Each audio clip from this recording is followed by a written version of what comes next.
दोन वेगवेगळ्या गुन्ह्यांचा तपास करत त्यातील एकूण 4 आरोपींना मुद्देमालासह पकडण्यात नेरळ पोलिसांना यश आलंय.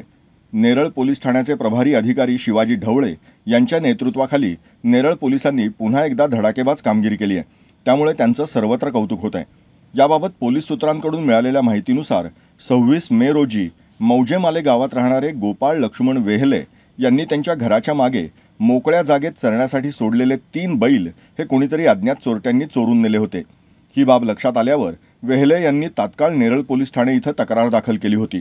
तेव्हा तक्रार दाखल होताच नेरळ पोलीस ठाण्याचे प्रभारी अधिकारी शिवाजी ढवळे यांनी गुन्ह्याचा उलगडा करण्यासाठी तपास पथक नियुक्त केलं. यामध्ये पोलीस उपनिरीक्षक लिंगप्पा सरगर, सहाय्यक फौजदार श्रीरंग किसवे, पोलीस हवालदार नवनाथ म्हात्रे, पोलीस शिपाई निरंजन दवणे, राजेभाऊ केकाण, विनोद वांगणेकर यांचा या पथकात समावेश होता. या पथकानं तांत्रिक पुराव्याच्या आधारे गुन्ह्यात 3 गुरं भरून नेण्याकरता स्कॉर्पिओ वाहन वापरल्याची माहिती प्राप्त केली. प्रथम स्कॉर्पिओ वाहनाचा शोध घेऊन आरोपींची नावं निष्पन्न करण्यात आली.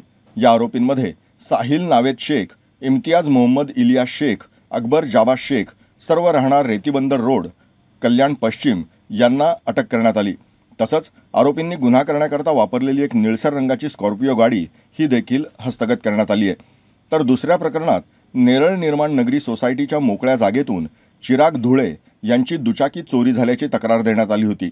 त्यामुळे नेरळ पोलीस ठाण्याच्या तपास पथकानं घटनास्थळी कोणत्याही प्रकारे तांत्रिक पुरावा उपलब्ध नसताना देखील आपलं कसब पणाला लावत गुप्त बातमीदारांच्या मदतीनं गुन्हा उघडकीस आणलाय.